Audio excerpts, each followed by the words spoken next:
Memang wayahe nggih.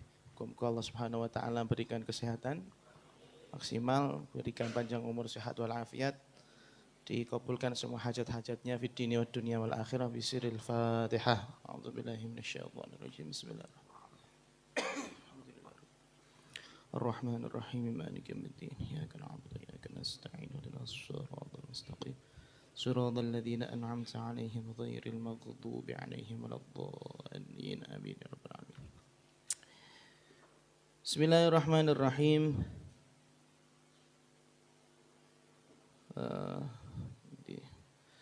Wa anhu lan diriwayatake saking sahabat Ibnu Abbas radhiyallahu anhuma. Qala mustawu sapa sahabat Ibnu Abbas. Qala dawu sapa sahabat Ibnu Abbas kana ono. Bener ngira iku ranjen. Kana ana Rasulullah sallallahu alaihi wasallam. Sinten Kanjeng Nabi Muhammad sallallahu alaihi wa alihi wasallam.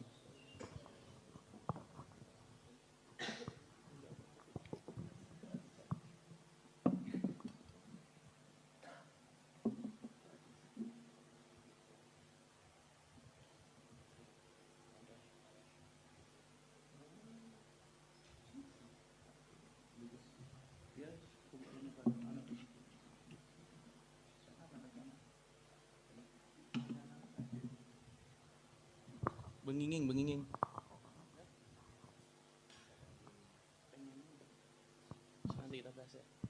Nanti kita bahas. Oke. Alhamdulillah kan dimau. Karena ana Rasulullah sallallahu alaihi wasallam sinten Kanjeng Nabi Muhammad sallallahu alaihi wasallam. Ajwadan nasi iku paling lomo-lomone manusa. Ajwadan nasi iku paling lomo-lomone manusa.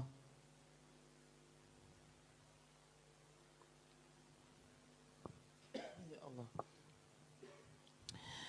Wa kana lan ana sapa kanjeng wa kana lan ana sapa Kanjeng Nabi ajwadama iku paling lomo-lomone barang. Ajwadama iku paling lomo-lomone barang yakunu kang ana sapa Kanjeng Nabi. Yakunu kang ana sapa Kanjeng Nabi fi Ramadan. Nah, ya, ngoten nah, leres ya. Dadi apa? Jumlah iki. Fi Ramadana. Jar majrur ini jadi apa?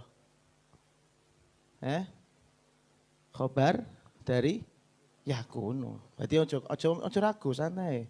Fi Ramadana iku ing dalem wulan Ramadan. Hina yalqa ing dalem nalikane ketemu. Hina yalqa ing dalem nalikane ketemu hu ing Kanjeng Nabi. Hu ing Kanjeng Nabi Jibril sapa malaikat Jibril alaihi salam. Jibril sapa malaikat Jibril alaihi salam.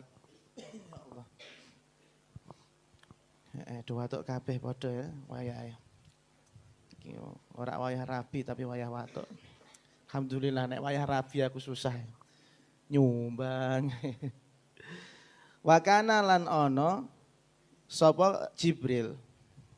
Wa kana lan ana sapa Jibril yalqa iku ketemu sapa Jibril. Hu ing Kanjeng Nabi. Hu ing Kanjeng Nabi fi kulli lailatin ing dalem saben-saben wengi. Fi kulli lailatin ing dalem saben-saben wengi min Ramadhan saking wulan Ramadan. Min Ramadhan saking wulan Ramadan fayudarisu mongko deres-deresan sapa Jibril. Deres maksudnya deres saling deres. Darosa yudarisu bimakna rokah bainal itsnaini, yaitu ada sebuah perbuatan yang dilakukan antara minimal dua pihak. Seperti peperangan haroba yuharibu. Yudarisu iku deres-deresan sapa Jibril hu ing Kanjeng Nabi Al-Qur'ana ing Al-Qur'an. Ya Allah. Al-Qur'ana ing Al-Qur'an fala Rasulullah sallallahu alaihi wasallam. Monggo yekti utawi Kanjeng Nabi Muhammad sallallahu alaihi wasallam ajwadu iku luweh lomo. Ajwadu iku luweh lomo bil khairi kelawan kaapian, bil khairi kelawan kaapian minar rihil mursalati tinimbang saking angin sepoi-sepoi. Angin sing semilir. Nek awan-awan semilir enak, bengi-bengi ketisan. Mencari perlindungan, kehangatan. Masya Allah. Ini malah lagi rapatnya butuh angin, diomongnya angin sepoi-sepoi. Jadi gini, ini hadis yang ke-6 masih berkaitan dengan wahyu. Jadi Imam Bukhari memasukkan hadis ini masih berkaitan dengan wahyunya kanjeng Nabi. Dot, kenapa dengan kamu, Dot? Habis ngapain kamu? Ini Nurul Dzolam ini kayaknya. Fi ghaib ini. Kamu kehilangan arah ya? Kamu kehilangan arah ya? Iya. Iya, rotok seteng ya, bener ya? Oh, alhamdulillah. Bisa ngerti jalan tobat, betul ya, betul. Salat subuh telat. Salat subuh telat ketika mosok. Betul salah. Nah, bercekalan mbek cewek. Boncengan kali ya, iya bener. Betul salah ya. Ya ngaku deh. Nanti ditakzir Mas Naim. Ya yang penting tahu jalan tobat. Ya nanti takzirannya gampang 1.000. Dumunung dadi kafarah itu dunub kan ngono sedekah wajibah. Iya kan. Iya bener ya. Ya kenapa raimu ireng gini ya? Orang iring secara inner beauty-nya tuh memang betul-betul nggak dapet itu. Kenapa ini ya? Nggak baca rote, maksiat.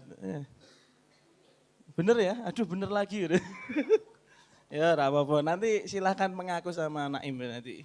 Apa aja. Orang apa-apa. Saya ikhlasnya makanya. Ya minimal 200.000 kan ngono ya. Minimal. Sementara dosanya kan lebih banyak itu. Ya, saya bukan ngaku-ngaku bisa lihat, tapi orang yang ahli to'ah sama ahli maksiat itu terlihat. Ya. Masya Allah. Firasatul mu'min ini. Ittaqi firasatul mu'min. Dawai Kanjeng Nabi. Hati-hatilah dengan firasat atau ramalannya orang mukmin. Ya insya Allah saya minal mu'minin. Boleh kan mengatakan insya Allah. Saya muka-muka wak dewi termasuk orang yang mukmin al-kamil. Wah, ini sekali maksiat atau ngamin teman-teman. Masya Allah. Terus mulai rotok padang sidik-sidik ya. Alhamdulillah ya. Mendekat sama ulama, mendekat sama wali ya. Enggak, di sini kan ada Buya, ada saya itu.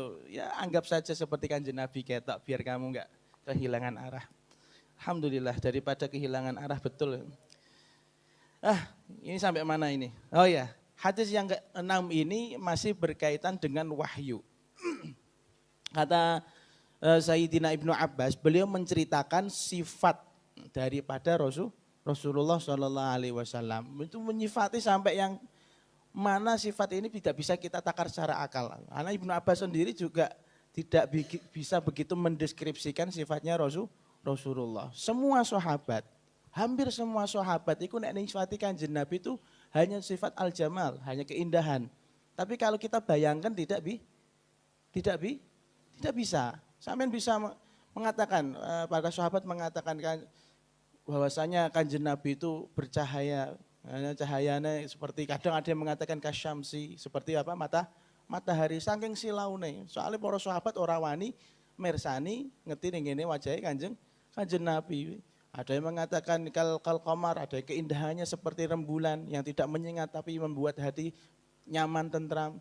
Itu sifat-sifat yang ditemukan oleh para sahabat berbeda-beda. Karena memang kalau bukan itu ya bukan Rasulullah, paham sampean ya? Kalau bukan memiliki sifat yang susah untuk disifati berarti bukan Rasulullah. Maka jangan aneh, sahabat ora tau ngerti gurune piye. Coba paedo, coba paedo. Sampean ndek gini guru TBS yang paling galak ya Hamdi ya misalnya. Nah, misal kalau kita ketemu sama seseorang atau dosen lah atau guru yang killer yang terkenal galak. Waktu dulu Allah yarham yaitu Mbah Yai Rafiq Hadik waktu saya itu atau Mbah Ma'ruf Irsyad punya haibah yang luar biasa. Kira-kira wani melolok ngerti-ngerti. Kan enggak berani. Atau dulu Allah yarham yaitu Mbah Makmun Ahmad, Masya Allah. Kita kalau melihat beliau-beliau itu sudah sananya munduk. Orang wani ngerti temenanan, paling curi-curi pandang dari jauh. Tapi kan bukan curi-curi pandang karena pengen jatuh cinta, tapi kan memang singene takut itu. Sama. Maka di antara yang disifati sama Ibnu Abbas, karena Rasulullah SAW ajwadan nas. Kanjeng Nabi itu orang yang paling dermawan. Semua manusia, pakai al loh. Alil istiqraq, ya. Semua jenis manusia yang dermawan kaya apa, ijek kalah dermawan kali kanjeng Nabi. Orang kaya dermawan biasa, fakir dermawan kanjeng Nabi itu, fakir dermawan. Wafi riwayah ini wallahu alam ceritanya benar atau maudhu atau palsu, tapi menunjukkan sisi kedermawanannya Rasulullah. Suatu saat kanjeng Nabi disowani sama sahabat ini modus, disowan-sowan tapi karepe ya berharap untuk makanan gitu. Iya ngeleh. Dia husnudzon, kanjeng Nabi itu raja, pasti pakanannya leh akeh. Rata-rata raja-raja kayak ngene iku, ya. Kejaba raja kaya. Raja kaya. Ngertos raja kaya mboten niki sing cilik-cilik, Mas Opet. Lho kuwi ning kene PTS ra sinau raja kaya ngudi susila. Walah, lho ra ono ngudi susila. Tenan. Ngudi susila mboten nonton.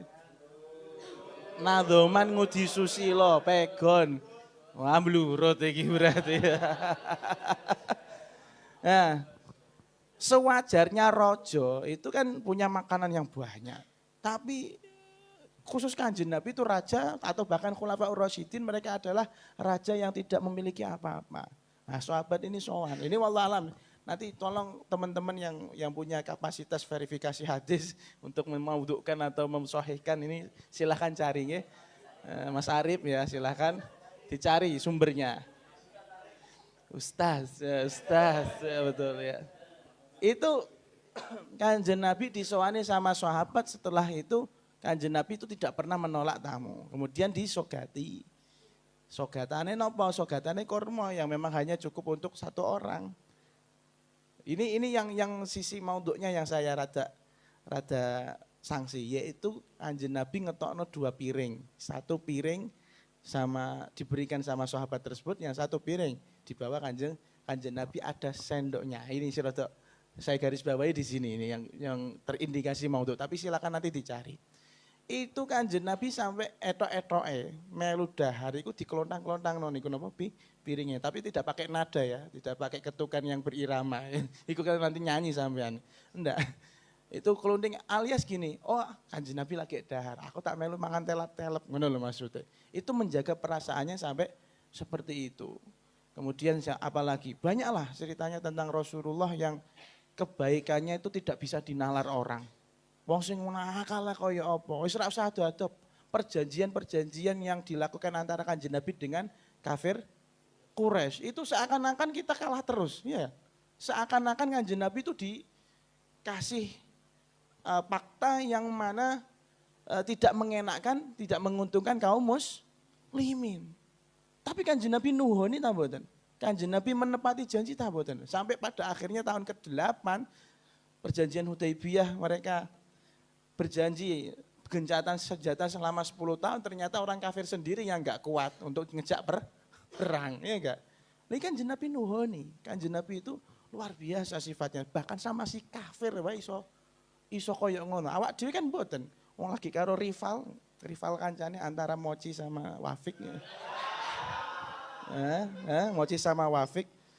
Nah, ini Fardon enggak melu peredaran ini ya. Fardon ini dhewe ning yang lain ya. Ning Mu'alimat ya. Wong Indiana. Masih sakitnya nanti kita ulangi lagi, ingatkan saya. Itu kalau yang bertengkar antara siapa tadi? Mochi sama Wafik itu kan terjadi betul sampai seri-serian, sampai orang loroh-lorohan. Orang sudi ngedai ayang-ayangmu. Saya seperti itu. Jijik betul. Mambu kelekmu, misalnya keringatmu serak doyan. Ini kalau Kanjeng Nabi enggak diapii. Nah, itu kan. Makanya di sini kan yang hanya bisa disifati oleh Imam Sayyidina Ibnu Abbas ajwadan nas, yaitu orang yang paling dermawan. Pokoknya ana sing dermawan puang Kanjeng Nabi jek luweh kok iku. Paham nggih? Makanya dalam makom nabi-nabi ulul azmi, Nabi Ibrahim tetap kalah di bawahnya sinten? Kanjeng Nabi Muhammad sallallahu alaihi wasallam. Terus kebaikannya, kedermawanannya Kanjeng Nabi itu bertambah kata beliau. Wa kana ajwada ma yakun fi Ramadan. Kedermawanannya Kanjeng Nabi ketika Ramadan iku nemen. Wong sing biasane selain Ramadan wae iku sudah di luar nalar manusia kebaikannya. Tapi ketika Ramadan lebih. Kenapa? Karena di situ dikatakan hina yalqahu Jibril. Disitulah Kanjeng Nabi sering bertemu dengan malaikat Jibril. Untuk apa?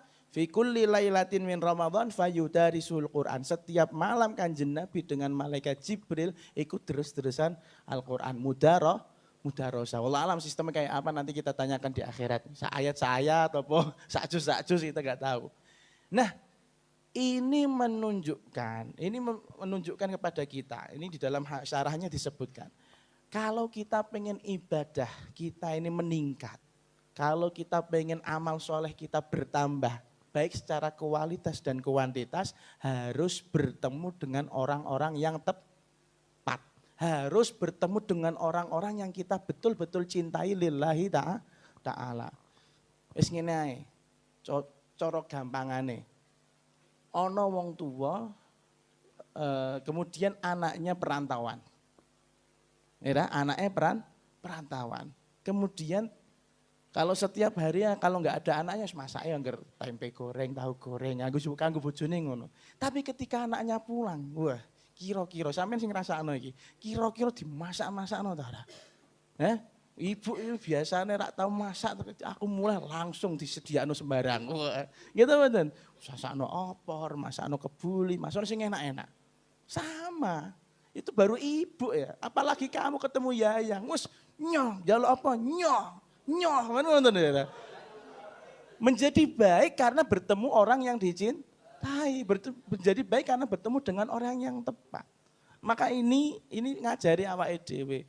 Ya golek jodoh ya koyo ngono iku. Jangan sampai membuat Anda semakin lama malah ngelempuro, ora taat, ora apa, enggak berkualitas hidupnya, malah tambah surem seperti tadi Adib yang dirasakannya. Karena dia bertemu dengan orang-orang yang tidak tepat gitu loh. Koyo sing ngrumati wong-wong sing disabilitas. Itu kan hanya apa jenenge? Cover betul. Covernya ketoke ngrumati wong-wong sing lara, kekurangan, ora iso mlaku, meletot cangkeme dan lain-lain. Tapi kan di balik itu kan kita nggak tahu niat terselubung demek-demekan. Orang ngasih kenyot-kenyotan dah. Oh ya wes alhamdulillah. Jujur ya. Rawani jujur. Itu nafsu. Orang nafsu karo sing disabilitas, sing mbok boncengno iki lho. Lu guyu. Astagfirullah. Ya nanti kita ditobati nanti. Betul kan? Makanya ketika kalau kita bertemu orang yang tepat, orang yang kita cintai, wah semuanya kebaikan itu kita laksanakan. Wes koyo dene sampean lah lagi diomongi karo Zidane, Bebidin arep rawuh ngentenimu lho. Masya Allah, le nyiapno pakaian, le nyiapno tempat dan lain-lain wes melebihi ketika ketemuan sama Habib Muhammad. Melebihi ya Masya Allah, Masya Allah. Ya seperti itu karena cinta, karena seneng. Makanya dua deres khususnya yang hafadul Quran itu memang harus ketemu sama orang yang satu circle atau satu server. Jangan sampai ketemu kayak kasusnya Mbah Kaji itu sing wingi apa sing kene di Basul Masailno iku lho. Teta iku ya. Mondok barbarane ora gelem deres Al-Qur'an. Begitu juga ketika Anda nanti keluar dari pondok, itu juga cari orang-orang yang betul-betul lingkunganmu itu bisa ngajak ngaji. Misalnya biasanya ini pondok ya maknani kitab, cari majelis yang enggak maknani kitab. Ya, cari orang yang bisa membangkitkan gairah kita untuk selalu fi taatillah. Maka kata beliau fala Rasulullah ajwadu bil khairi minar rihil mursalah. Sungguh Kanjeng Nabi itu kedermawanannya lebih nyaman sekali tinimbang daripada angin sepoi-sepoi. Ini kenapa Ibnu Abbas mengibaratkan kedermawanan Kanjeng Nabi dengan angin sepoi-sepoi. Karena di Arab Saudi atau di Jazirah Arab secara umum kita tahu adalah tanah yang gersang dan panas. Mereka itu mendambangkan tempat seperti Indonesia. Ono cangkrukane, ono swara manuk, ono wit sing rindang terus mangan sego sambel karo sambel tempe. Iku mereka harapkan cara mereka iku swarga, ya. Terus ono mambutai wedhuse sithik-sithik, iku wedhep iku. Nah, maka arihil mursalah yang mereka bayangkan itu ya sudah kenikmatan yang luar biasa, padahal kita kan biasa aja ya. Di sini kan terlalu swarga biasa wae malah bosen ning swarga, pengen ning neraka wae kelakuane. Mohon nggih. Jadi terus ada beberapa faedah yang disebutkan sama Imam Ibnu Hajar. Al-hasdu 'alal judi fi kulli waqtin wa ziyadah minha fi Ramadan wa 'indal ijtima' bi ahli shalah. Yang pertama, faedah pertama adalah tingkatkan kedermawanan kita di setiap saat. Khususnya ketika di bulan Ramadan dan ketika kumpul dengan orang-orang yang soleh. Makanya ketemu wong soleh, iku aja malah selfie, ketemu ulama yang rodok terkenal aja, pokoknya fotone apik, kudune nek upload ning Instagram gini iso apik aja ngono. Yo enggak apa-apa kamu di belakang pakai story ini enggak masalah, storynya belakangnya Bib Bidin atau Bibmu atau Bib siapa, monggo enggak masalah. Tapi yang paling penting apa? Kebaikan kita itu meningkat. Mosok baru ketemu iku terus untuk story WA dok, untuk story Instagram dok, kan eman, iya kan? Mesti apalagi ngerawuhno beliau-beliau juga enggak murah. Loh iya kan? Kita kalau kerawan bedoro-doro itu apa murah? Secara finansial, secara hitung-hitungan dunia kan ora murah, anu biayane kan. Tapi kalau kita keluarkan itu dengan imbalan muga-muga iso pas ketika salaman dipoto karo Burhan untuk pas wapi guys. Aduh, ini settingan semuanya. Pokoknya kita gak usah setting-setting lah. Di dunia ketemu, di akhirat ketemu. Makanya ketika ketemu sama orang-orang baik, itu kebaikan juga harus baik, tetap bertambah gitu. Wafihi, dan di sini juga ada faedah ziyaratus sulaha wa ahlil khair wa tikrari dzalik idza kana al-mazur la yakrahu. Di sini juga ada faedah bahwasanya disunahkan untuk berkunjung kepada orang-orang yang soleh dan orang-orang yang ahli ilmu. Seringlah selama beliau tidak tersinggung, tidak terganggu. Nek ono kiai sing kok penak jak jagung gampang, wah soani terus. Tapi dengan harapan apa? Bukan krana ono udute, bukan krana ono pakanane, tapi krana pengen kumpul karo wong apik. Soalnya nek kumpul karo wong apik insyaallah pengen lu ketut apik. Paham sampai ini ya? Jadi sampai misalnya melihat ada sosok kiai, masya Allah, yang mana beliau itu open malah open BO ya open BO kanggo swarga ya, lewatnya kiai ya. Terus pikirannya BO ya pasti. Beliau itu open house terus, kemudian humble, kemudian bisa disowani. Sowan berkali-kali tidak masalah, kalau perlu jak besanan. Loh iya betul. Seperti halnya kalau tidak salah Mbah Sunan Gunung Jati. Mbah Sunan Gunung Jati, kalau nggak salah lah ala shop, nanti silahkan diverifikasi sama Ustadz Arif lagi. Mbah Sunan Gunung Jati itu namanya Sayyid Syarif Hidayatullah, kalau nggak salah itu. Bukan hidayah yang ini kualitasnya sangat jauh berbeda. Belum. Sayyid Syarif Hidayatullah itu minal habaib, minas sadah. Dari golongan habaib. Kemudian kalau nggak salah Mbah Kuwusangkan. Mbah Kuwusangkan itu entah kakaknya Kian Santang atau adiknya Kian Santang yang pernah saya ceritakan bahwasanya keislamannya Mbah Kuwusangkan ini mungkin di manaqib itu sampean ada nama Kuwusangkan yang kita ijazahkan itu. Ada 10 nama, mbok tau ngamalno ta ora sampean iku. Ada Kusangkan. Nah itu beliau kalau nggak salah kakaknya Kian Santang. Itu beliau masuk Islamnya dinadroh langsung sama Rasulullah Shallallahu Alaihi Wasallam. Diparani itu, diparani tapi dalam artian diparani dalam mimpi atau yaqdhah kita wallah alam. Tapi yang penting beliau Islam itu dibimbing langsung di bawah bimbingannya Rasulullah. Sehingga akhirnya singkat cerita beliau menjadi orang alim, menjadi waliullah. Kemudian ketemulah dengan orang yang namanya Syarif Hidayatullah. Beliau mengatakan saya tuh pengen punya dzurriyyah yang dari habaib. Karena saya ini bukan habaib. Ya. Pengen dzurriyyah dari golongan sahadah, dari golongan-golongan orang-orang mulia. Keturunannya Rasulullah. Ternyata punya anak perempuan. Akhirnya dinikahkan sama Sayyid Syarif Hidayatullah. Dan akhirnya beliau termasuk wakilah orang-orang yang gampang melebus warga karena punya hubungan nasab yang tidak langsung karena menikahkan putrinya dengan habaib. Nah ngono. Modho ae sampe nek ketemu dua anak wedok ketemu Habib usung apik wekno ae. Dua anak wedok kok kiai apik wekno ae aja kuwatir tapi nek wayah aja ya. Jangan yang kedua, jangan yang ketiga. Sengsara nanti anakmu. Tapi ala kulli hal apapun yang kita punya berikan. Seperti kalau nggak salah Mbah Karmani yaitu Mbahnya Umi itu juga punya cicit dari habaib, dari golongan Habib.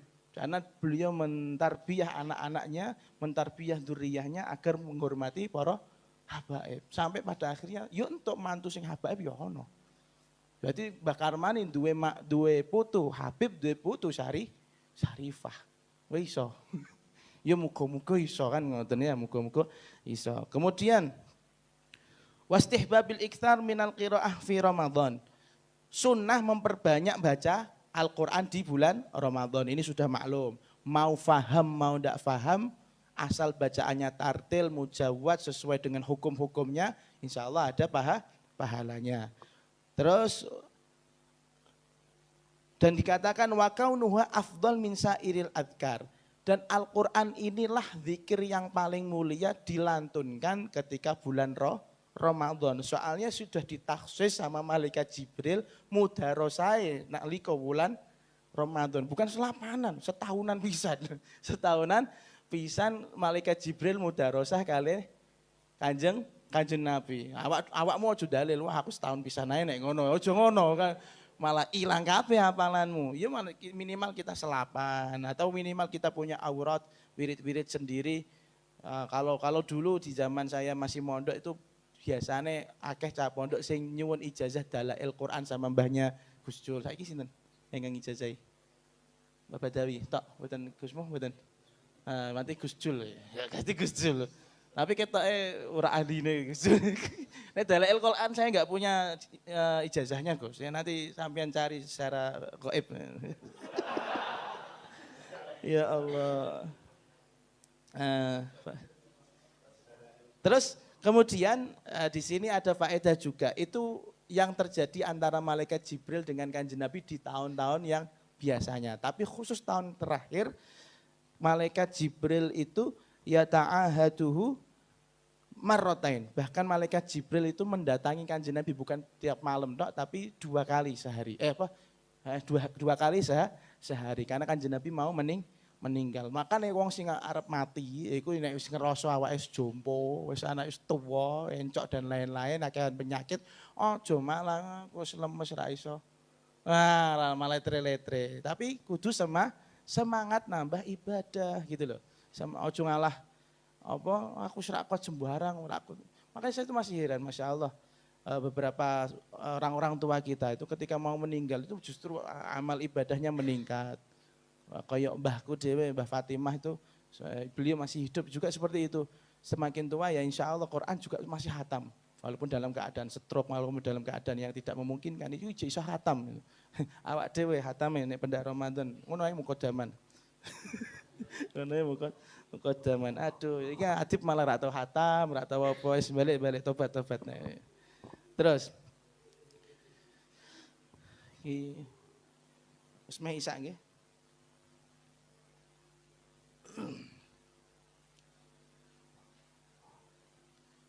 Oh masih 5 menit. Kita lanjutkan. Al-haditsus sabi'u.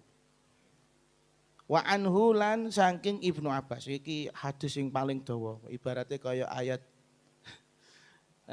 Tadayantum ini. Nah ini kayak Baqarah sing akhir. Tapi iki mbok pirang halaman ini sampean pinten halaman iki? 3 ya. Wa anhu lan saking Ibnu Abbas radhiyallahu anhu. Anna Aba Sufyan ibn Harbin. Sak temene Abu Sufyan ibn Harb. Akhbara iku paring kabar sapa Abu Sufyan.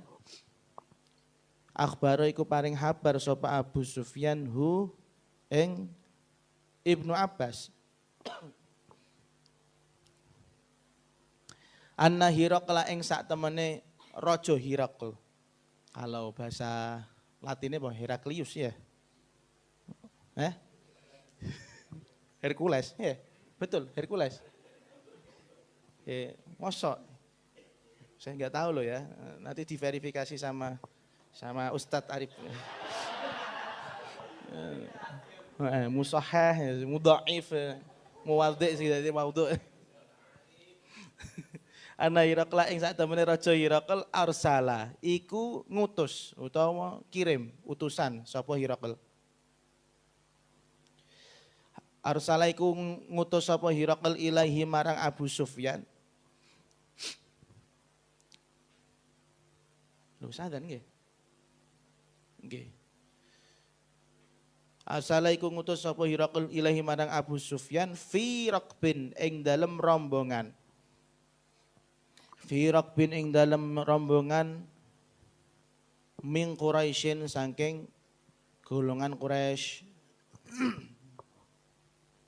Min Quraisyin saking golongan Quraisy kanu was ana sapa raqbin.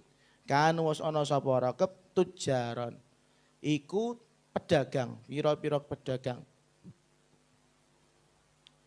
Tujaron iku pira-pira pedagang bisyami ing dalem tanah Syam. Bisyami ing dalem tanah Syam. Fil muddati ing dalem mangsa. Fil muddati ing dalem mangsa allati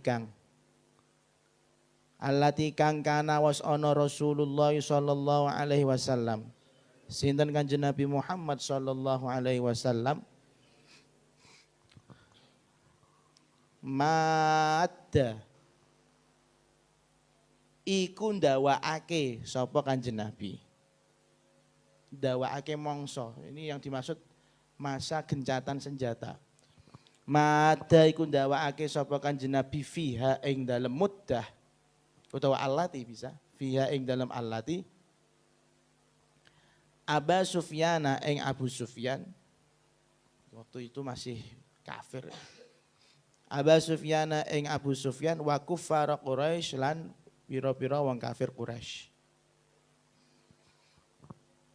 Fa'atau mongko teka sapa utusan.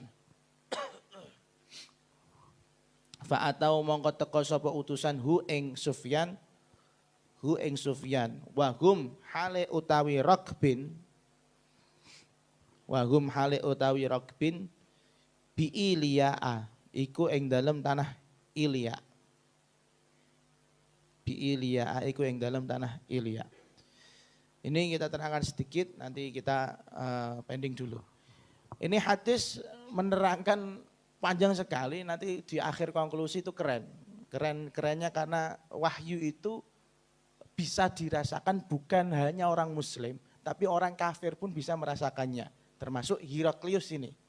Jadi Abu Sufyan ibn Harb terkenal dengan nama kunyahnya Abu Handhalah. Abu Handhalah itu pernah bercerita sama Ibnu Abbas. Dulu kata beliau ketika bangsa Quraisy, kafilah Quraisy menuju ke Syam untuk berdagang, tiba-tiba Raja Herakl, wallah alam ini Heraklius napa Hercules nanti Ustaz Cupong yang mentasheh, itu mengirim utusan untuk bertemu sama Abu Sufyan dan rombongan. Ketemunya di mana? Di Ilya. Di biwazni Kibria, betul. Bacanya itu Ilya. Jadi di sana tuh ngapain? Nah itu nanti ceritanya panjang.